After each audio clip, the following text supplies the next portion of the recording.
संवेदनजन मृत्यु घटना को 6 दिन बीती या भितर मुख्यमंत्री यही घटनार तदंत क्राइम ब्रांच को दायित्वभार देइचंती क्राइम ब्रांच तांकर तदंत आरंभ करिसंती आपण थाना को जीवा कहबा तांकर थारु दायित्व नेबा थारु आरंभ करिकि घटनास्थल को तदंत करिसंती ठीक सेही भली युवती मानको मध्ये साक्षात करिसंती तांको पाखे तदंत करिसंती आ सौम्यको परिवार पाखे मध्ये आज पहुंचीचंती सेही भली अनेक समाजसेवी कहंतु से माने आसी मध्ये समवेदना जणाउचंती एबे नारी सुरक्षा मंच आसी पहुंचीचंती नारी सचेतन मंच आसी पहुंची सौम्य परिवार निकट में पहुंची आम रही सौम्य परिवार निकट रही रहीचु आम सचेतन मंच अच्छा सहित आलोचना करवा कौन कहते हैं आज्ञा मैडम आपण को मंच आम ओडिशा नारी सचेतन मंच रु आसीचु किंतु आम गोटे माँ हिसाब से आसीचु मंच हिसाब से आम आज आसीनु कहीं आज सौम्यर जा अवस्था माँ जा अवस्था जो कष्ट से कष्ट आमर तो आम चाहूँ जो क्राइम ब्रांच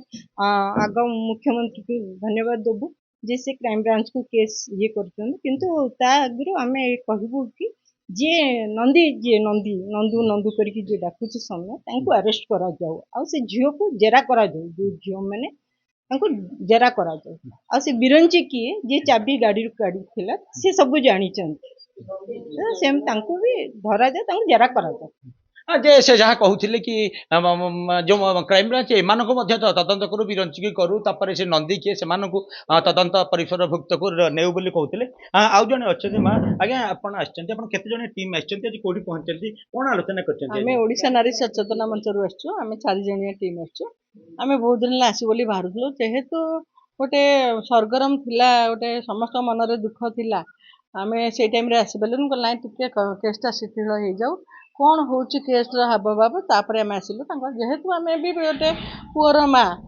आम भी जो जिनस बुलूची जो भाया भाइराल होवी मोबाइल रे ताकू देखिकी आम देह सहूनी आम जदि से जगह आम भी से भायार परिस्थिति पड़ी था आम कौन कर तेणु ओडिशा रे एटा गोटे विरल दृश्य एमती केवे इतिहास रे आम देखी नथलु जड़े पुलिस आगे पुलिस को मारी मारी 2 घंटा मारी मारी जीवन रु हत्या करवा गोटे सामान्य गोटे एक्सीडेंट रु गोटे पुलिस को पुलिस एकारे बर्बर भाव में मारुचंती ए जिनसटा विश्व रे प्रथमे आम ओडिशा रे अन्य कोठी जानी ओडिशा रे प्रथम थर हेची तो आमे जानू पुलिस माने मारिक नहीं देखो अल्प दिन तले 6 जन पुलिस बाप पुओ को लॉकडाउन टाइम रे मारिकी जीवन रु मारिदेले बोली फांसी ऑर्डर होती पुलिस मारे क्या साधारण लोक को एक्यूज को किंतु आज प्रथम देखिले ओडिशा गोटे इतिहास सृष्टि करिछि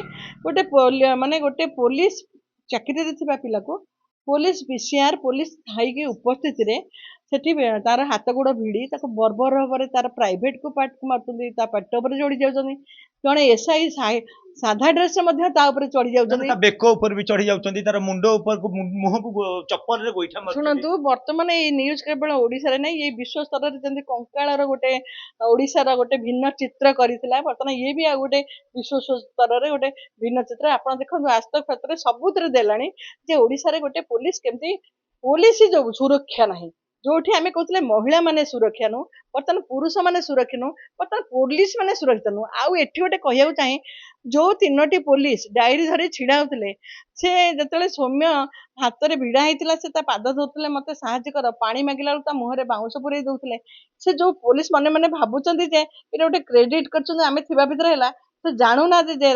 जनसाधारण को माने उस्केइला ये माने जे पुलिस थाउ थाउ आज से माड़ खाइला जनसाधारण मुह को माने बढ़ेले काली तमें कौन केस रे जदि अवहेला कल काली साधारण लोक तुमको न मारे बोली माने नहीं तेणु तमें माने कौन कल लोक मान को सहयोग कल आईन टाक हाथ में देवे तमें माने ही सुजोग देला तमें शुणु मु भी जड़े पुलिस डिपार्टमेंट रो छुआ शुणु आमर सिस्टम अच्छी जदि गाड़ी जदि एभली हुए पाख थाना अच्छी आपण आमर बालियांतर है बालकाटी थाना अच्छी धौली थाना अच्छी किसी पुलिस ब्यारेक रही था कहीं से जिते कौन गंडगोल हुए आमर गोटे साइरन बाजे जो मुहूर्त खाइबार था बाथरूम था जो मुहूर्त जो पुलिस था देखी सांगे सांगे साइरन बाजला मैंने पेंट पिंधि पिंधि दौड़े और बड़ बयान में अणा जाए ତେଣୁ ସବୁଠି ମହଜୁଦ ଥାନ୍ତି ବ୍ୟାରେକ୍ରେ କିଛି ବାଟାଲିୟନ ପୋଲିସ। ଏମାନେ ଯଦି ଚାହିଁଥାନ୍ତେ VHF ରେ କଣ୍ଟ୍ରୋଲ ରୁମ୍କୁ ଫୋନ୍ କରିଥାନ୍ତେ ଯେ ଏଠି ଗୋଟେ ହତ୍ୟା ଚାଲିଛି ବାଡ଼ଉଛନ୍ତି, ତାହେଲେ ସେ 10 ମିନିଟ୍ ଭିତରେ 2ଟା ଥାନାରୁ ଆସିପାରିଥାନ୍ତେ, ଧଉଳିରୁ ଆସିପାରିଥାନ୍ତେ ଏବଂ ବାଳକାଠିରୁ ଆସିପାରିଥାନ୍ତେ। ଏ ଜିନିଷ କରିଛନ୍ତି କି ନାହିଁ ତାଙ୍କୁ ତଦନ୍ତ। ଶୁଣନ୍ତୁ, ଖାଲି ଯେ ଦେଖିଲା ଲୋକ ବାଡ଼େଇଲା ଲୋକ ଆକ୍ୟୁଜ ନୁହଁ, ସେ ଯୋଉ 3 ଜଣ ପୋଲିସ ଥିଲେ ସେମାନେ ମଧ୍ୟ ଆକ୍ୟୁଜ। କାହିଁକି ନା ଆମେ ଦେଖିବାଟା ଆକ୍ୟୁଜ ଏବଂ ସେଠି ନିଜର କର୍ତ୍ତବ୍ୟରେ ଅବହେଳା କରିଥିବାରୁ ସେମାନେ ବି ଆକ୍ୟୁଜ। ଖାଲି ସସ୍ପେଣ୍ଡ କରିଦେଲେ ହବନି, ସେଇ 4 ଜଣଙ୍କୁ ସେ ଯୋଉ ପୋଲିସ ମାନେ ଥିଲେ ସେମାନେ ବି ଗିରଫ ହେବା ଉଚିତ ମୋ ମତରେ। କାହିଁକି ନା ଯେମିତି ସେଠି ବାପ ପୁଅକୁ ମାରିକିନି ଆଉ ଗୋଟେ ଷ୍ଟେଟରେ ଲକଡାଉନରେ ଫାଶୀର ହେଇଛି, ମଧ୍ୟ ଏମାନଙ୍କୁ ମଧ୍ୟ ଆରେଷ୍ଟ କରିବା କଥା, କାହିଁକିନା ସେ ତାଙ୍କ କର୍ତ୍ତବ୍ୟରେ ଅବହେଳା କରିଥିଲେ। ଆଉ ଗୋଟିଏ ପଏଣ୍ଟ କହୁଛି, ମୁଁ 2-3ଟି ପଏଣ୍ଟ ଖାଲି କହିବି। ଗୋଟେ ହେଲା, ଯେତେବେଳେ ସୌମ୍ୟ ଆକ୍ସିଡେଣ୍ଟ ହେଲା, ଜଣେ ବହୁତ ଗର୍ବରେ କହୁଛନ୍ତି ଯେ ମୁଁ ତାଙ୍କ ଚାବିଟାକୁ ନେଇଗଲି ଏବଂ ମୁଁ ଦେଖିଛି, ହଁ କିଏ ଜେନା ଜଣେ, ସେ କହୁଛନ୍ତି ଯେ ମୁଁ ତାଙ୍କ ଚାବି ନେଇଗଲି ଆଉ ମୁଁ ଦେଖିଛି ଲିପ୍ କିସ୍ ଦବାର, ମୁଁ ଦେଖିଛି। ଗୋଟେ ଜନଗହଳି ରାସ୍ତାରେ ସେ ଯାଉଛି, ତାର କୋଉ ପରିସ୍ଥିତିରେ କାହା ପାଖକୁ ଯାଉଛି, କଣ ପାଇଁ ଯାଇଛି, ସେ କଣ ସେଇ ଉଦ୍ଦେଶ୍ୟରେ ଯାଇଥିଲା କି? ଯଦି ଆକ୍ସିଡେଣ୍ଟ ହେଲା, ତା ମାଇଣ୍ଡ ଯଦି ନାହିଁ, ଯଦି ସେ ତମକୁ ହାତ 2 ଚାପୁଡ଼ା ବାଡ଼େଇ ଦେଲା ସେ ଝିଅମାନଙ୍କୁ, ସେ ଝିଅମାନେ ଏଫଆଇଆର ଦେବେ, ଦେଇକି କେସ୍ ହେଇଥାନ୍ତା। କେସ୍ ହେଇଥିଲେ ଯଦି ଚାବି ତମେ ରଖିଦେଲ ବୋଲି, ସେ ବିକଳରେ ପବ୍ଲିକ ଆସିଲେ ବୋଲି ବିଲକୁ ଗଲେ, ଆଜି ପ୍ରାଣହାନି ହେଲା ତାର, ଯଦି ଚାବିଟା ଥାନ୍ତା ସେ ପଳେଇଥାନ୍ତା। ପଳେଇଥିଲେ, ଜଣେ ପୋଲିସ ଚାକିରି କରୁଛି, ସେ ଏଫଆଇଆର ବଳରେ ତାକୁ ଯୋଉଠି ଥିଲେ ଆରେଷ୍ଟ କରାହେଇଥାନ୍ତା, ଯୋଉ ଦଣ୍ଡ ପୋଲିସ ଦେଇଥାନ୍ତା ସେଥିପାଇଁ ସେ ମାନିଥାନ୍ତା। କିନ୍ତୁ ସେଇ ଲୋକଟି ଯୋଉ କ୍ରେଡିଟରେ କହୁଛି ମୁଁ ନେଇଗଲି ଚାବି, ଅମକ ରୋଡ ରାସ୍ତାରେ ଇଏ କଣ ପଶୁ ହେଇଛି? ରାସ୍ତାରେ ଯାଇକି ଏଭଳି କାମ କରୁଛି। ସେ ଝିଅ କହୁଛି ଯେ କଣ ମତେ ଅମକ କଲେ। ଆରେ ତମେ କଣ ସେଠି ତମ ପ୍ରତି ତାର ଆକର୍ଷଣ ଆସିଲା, ମୁହଁ କନା ଭିଡି ଦେଇଛ? ସେମାନେ ରାସ୍ତାରେ ଯେତେବେଳେ ଯାଉଛି, ତମେ କଣ ଉର୍ବଶୀ ନା ରମ୍ଭା ନା ମେନକା ଯେ ତମକୁ ସେ ତ ଦେଖିନି, କଳା କି ଧଳା, ତମ ପ୍ରତି କଣ ତାର ଆକର୍ଷଣ ଆସିଲା ଯେ ତମେ? ମହିଳା ମାନେ ଯୋଉ ଭୁଲ ଷ୍ଟେଟମେଣ୍ଟ ଦଉଛନ୍ତି, ତାଙ୍କର ସେ ଯୋଉ ନିଜକୁ ନିଜେ ଯୋଉ ଆଜିକାଲି ପ୍ରତ୍ୟେକ ଜିନିଷରେ ଯୋଉ ଲଗେଇ ଦଉଛନ୍ତି ଦଫା ପୁଅ ମାନଙ୍କୁ ହଇରାଣ କରିବା, ଏଇଟା ଭୁଲ ଜିନିଷ। ଆଉ ଗୋଟେ ଜିନିଷ, ଆକ୍ସିଡେଣ୍ଟ ହେଲେ ପୁଅଟେ ଯଦି ରକ୍ତ ଝରଝର ପଡୁଛି ତାକୁ କେହି ଅନଉନାହାନ୍ତି। ଯଦି ଗୋଟେ ଝିଅ ଆକ୍ସିଡେଣ୍ଟ ହଉଛି, ସେଠି କେତେ ତାଙ୍କର ଧର୍ମ ଭାଇ, କେତେ ଲୋକ ଆସିକି ପହଞ୍ଚି ଯାଉଛନ୍ତି। ତେଣୁ ଏଠି ସେଇ ଲୋକଟି ଯୋଗୁ ଆଜି ସୌମ୍ୟର ଜୀବନ ଯାଇଛି। ଯଦି ଚାବି ନ ନେଇଥାନ୍ତା, ସେ ପଳେଇଥିଲେ, ଯୋଉଠି ଥିଲେ ପୋଲିସ ଖୋଜିକି ଆଣିଥାନ୍ତା। ସେ ଏକ।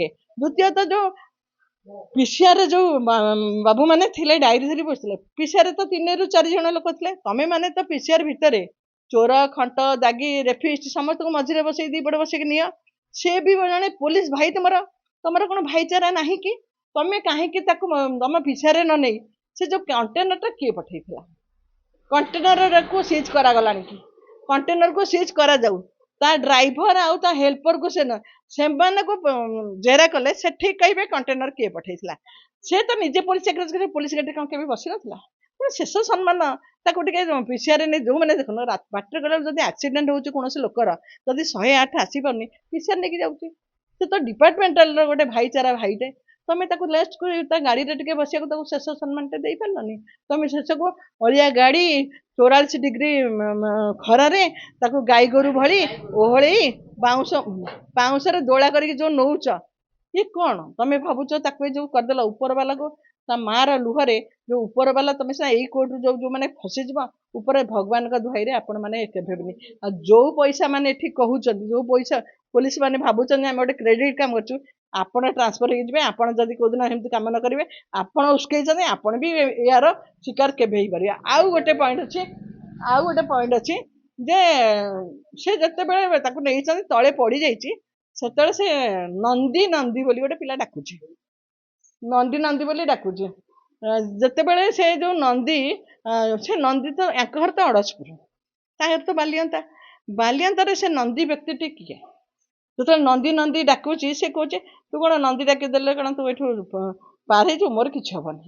ତେଣୁ ହାତ ଗୋଡ ନନ୍ଦୀ ଡାକିଲା ପରେ ହିଁ ତା ହାତ ଗୋଡ ରହିଛି। ତେଣୁ ନନ୍ଦୀଟି ଆରେଷ୍ଟ ହେଲାଣି କି ନାହିଁ? ଆଉ ସେ ନନ୍ଦୀଟି କିଏ? ନନ୍ଦୀ, ଜେନା, ଗାଡିର ଡ୍ରାଇଭର, କଣ୍ଡକ୍ଟର, ଏ ଯୋଉ ହେଲ୍ପର, ଏଇ 4 ଜଣ ଏବଂ ଯୋଉ ପୋଲିସ ମାନେ ସେଠି ଥାଇକି ଏଭଳି କାମ ହଉଛି, ବୁଲୁଛନ୍ତି, ସେ ଶୋଇଛି ତଳେ, ଆପଣ ଭିଡିଓଟା ଦେଖନ୍ତୁ। ସେ ପୋଲିସ ଜଣ ଡାଇରୀ ଧରି, ବ୍ଲୁ ଡାଇରୀ ଧରି ବୁଲୁଛନ୍ତି, ସେ ବି ଜଣେ ଆକ୍ୟୁଜ। ତେଣୁ ତାଙ୍କୁ ମଧ୍ୟ ଆରେଷ୍ଟ କରାଯାଉ, ସେ ପୋଲିସ ମାନଙ୍କୁ। ହେଲେ ତାଙ୍କ ମା ନ୍ୟାୟ ପାଇବେ ଏବଂ ଆତ୍ମା ତାର ସୌମ୍ୟର ଯୋଉଥିଲେ ଏବେ କାହା ସହିତ ଆପଣ ତାଙ୍କ ପରିବାର ସହିତ ସଦସ୍ୟ ସହିତ ସାକ୍ଷାତ କରିଛନ୍ତି କଣ ସବୁ କହିଛନ୍ତି? ତାଙ୍କ ଆଈଙ୍କ ସହିତ ତାଙ୍କ ବାବାଙ୍କ ସହିତ ଏବଂ ତାଙ୍କ ଅଜାଙ୍କ ସହିତ ଆଉ ତାଙ୍କ ପରିବାରର ବହୁତ ମହିଳା ଆସିଥିଲେ। ତାଙ୍କ ମାନେ ସମସ୍ତେ କହୁଛନ୍ତି ପିଲାଟା ବହୁତ ଭଲ ଥିଲା ଆଉ ସେ କାହା ଭୋଜି ଭାତ ଜାଣେ ବହୁତ କଷ୍ଟରେ ସେ ଆଜି ଉପରକୁ ଉଠିଛି। ତେଣୁ ଯୋଉମାନେ ଏଗୁଡା କଲେ ଭଲ ନୁହଁ। ଆଉ ଯେମିତି ମୁଁ କହିନି ନାରୀ ଯୋଗୁ ମହାଭାରତ, ସେମିତି ଆଜି ସେ ନାରୀ ମାନଙ୍କ ଯୋଗୁ ଆଜି ଗୋଟେ ଏତେ ବଡ ପିଲାର ଜୀବନ ଆଜି ଚାଲିଗଲା। ତେଣୁ କେହି ଭଲରେ ରହିବେନି ନାହିଁ। ଗୋଟେ ମା ଠୁ ଗୋଟେ ପୁଅକୁ ଛଡେଇଲେ, ବର୍ତ୍ତମାନ 40 ପିଲାର ମା ଆଉ ତା ସ୍ତ୍ରୀ ବି ତାଙ୍କଠୁ ଛଡେଇକିରି ବର୍ତ୍ତମାନ ଜେଲରେ ରହିଲେ।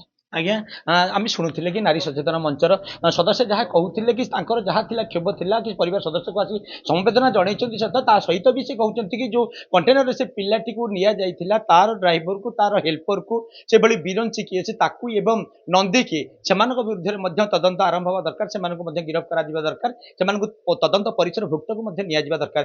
ଅଛନ୍ତି ଆମ ପାଖରେ ଅଛନ୍ତି ସୌମ୍ୟର ଆଈ ଅଛନ୍ତି, ତାଙ୍କ ସହିତ ଆଲୋଚନା କରିବା। ମା ଆଜି ଆପଣଙ୍କ ପାଖରେ ଆସି ପହଞ୍ଚିଥିଲେ, କଣ ଆପଣଙ୍କ ସହିତ ଆଲୋଚନା କଲେ ସଚେତନ ମଞ୍ଚର ସଦସ୍ୟ ମାନେ, କଣ କହିବେ ଆପଣ? ସେଇ ଆମର ପିଲାମାନଙ୍କ କଥା ଯୋଉ ସୌମ୍ୟ କଥା ପଚାରିଲେ, କେମିତି ପିଲା କେମିତି ଯାଇଥିଲା, ଗଲାବେଳେ କଣ ଭଲ ଥିଲା କି ଖରାପ ଥିଲା, ଆଉ ସିଏ କୋଉ ଇଏରେ ମାଇଲେ। ଆମେ କହିଲୁ ଆମ ପିଲା ଭଲରେ ଘରୁ ଯାଇଥିଲା। ସେ ପିଲା ନିଶା ଫିସା ଖାଏନି କି ସେମିତି ଖରାପ ପିଲା ନୁହଁ। ସେ ବି ଜଣେ ପୋଲିସ ଚାକିରି କରିଛି। ସେ 14 ବର୍ଷ ହେଲାଣି ଚାକିରି କଲାଣି, ଜିମ୍ ସେଣ୍ଟର ତାର 3ଟା।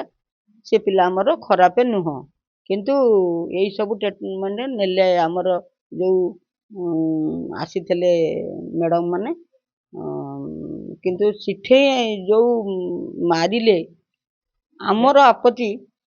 ସେ ମ୍ୟାଡମକୁ ଆମେ କହିଲୁ ସେ ନନ୍ଦୁକୁ ଧରା ଦେଉ, ସେ ବିରଞ୍ଚି ଜେନାକୁ ଧରା ଦେଉ, ସେ ଟ୍ରକ ସିଜ୍ କରାଯାଉ, ସେ ଡ୍ରାଇଭର ହେଲ୍ପରକୁ ଧରା ଦେଉ, ସେ ଝିଅ 2 ଜଣକୁ ଆରେଷ୍ଟ କରିକି ତାକୁ ଆଗ ଭିତରେ ରଖନ୍ତୁ।